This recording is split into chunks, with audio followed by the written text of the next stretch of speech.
you've got this great idea to start a multidisciplinary practice, and you've been talking with a bunch of different providers to make this business plan become a reality. But there are so many issues that you've got to consider before you start this type of healthcare business. You've got to think about HIPAA, you've got to think about STAR, you've got to think about, do you have the right licensed providers to help you start this type of business? Hi, I'm attorney Doris DK, and I help healthcare entrepreneurs and healthcare providers start healthcare businesses, draft healthcare contracts, review their healthcare regulatory matters to help them achieve their professional dreams. And in this video, we're going to talk about starting a multidisciplinary practice and some of the key considerations that you need to think about before you start this type of business. Number one, you need to consider if you have the right legal structure for your business. Now, a lot of people come to me and they think about the type of legal entity, which is also very important. But more importantly, you need to think about the legal structure for your business and who you are in relation to the business.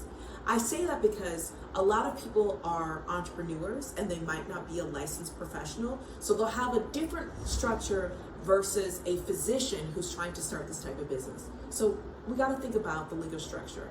Secondly, we have to think about the regulatory provisions that you need to consider. Are you trying to have different entities inside your business? Are you trying to have everybody employed? You've got to really think about Stark and the anti-kickback law when you're trying to start a multidisciplinary business, because you've got to think about how the referrals will pass between the members and the parties.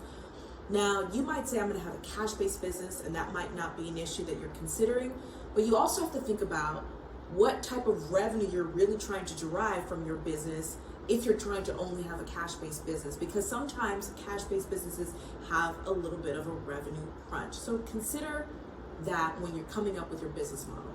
Additionally, there are a plethora of different types of regulatory other issues outside of Stark that you're going to have to think about when you're trying to start this type of business.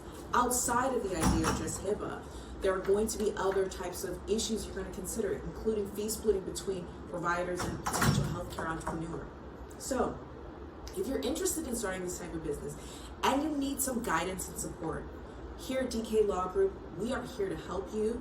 Please schedule a meeting with us at dorismeet.com, and let's go over some of your concerns and let's help you get to your professional dream. Thanks.